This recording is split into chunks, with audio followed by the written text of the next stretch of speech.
My name is Tyonne Hinson, and I am a Chief Diversity, Equity, and Inclusion Officer at Bay State Health. Receiving this award from MLK Family Services means so much for me in a professional and personal aspect.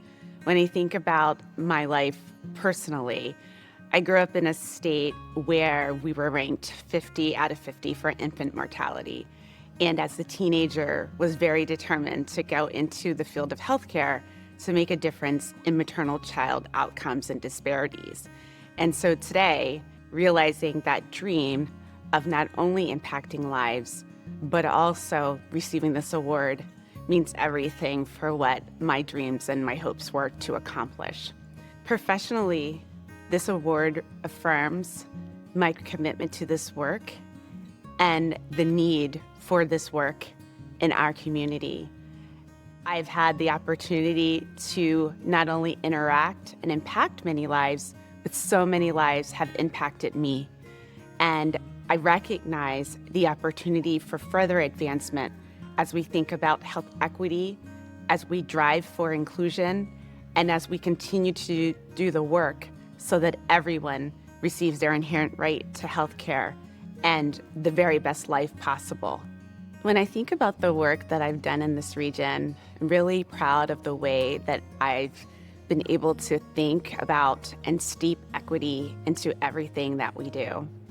This is not only true of policy and the way in which we approach healthcare, and that I've led in leading change across our health system and also in our community, but it is also in the way that we've thought about and addressed workforce and talent, and thinking about the generation that comes in the future that will lead healthcare. And so I'm really proud of being able to say that I've worked closely with students of this region, been able to serve with BSEP scholars and summer scholars and students that just really aspire to make a change in their local community.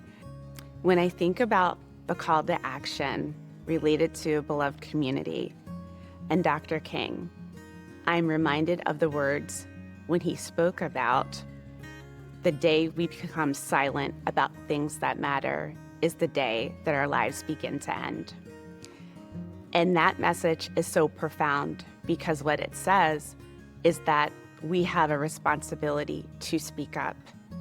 We cannot remain silent about structural racism. We cannot remain silent around systematic barriers. We cannot remain silent about access and opportunities for our youth and mental health and support for those who may be disenfranchised and don't have political power.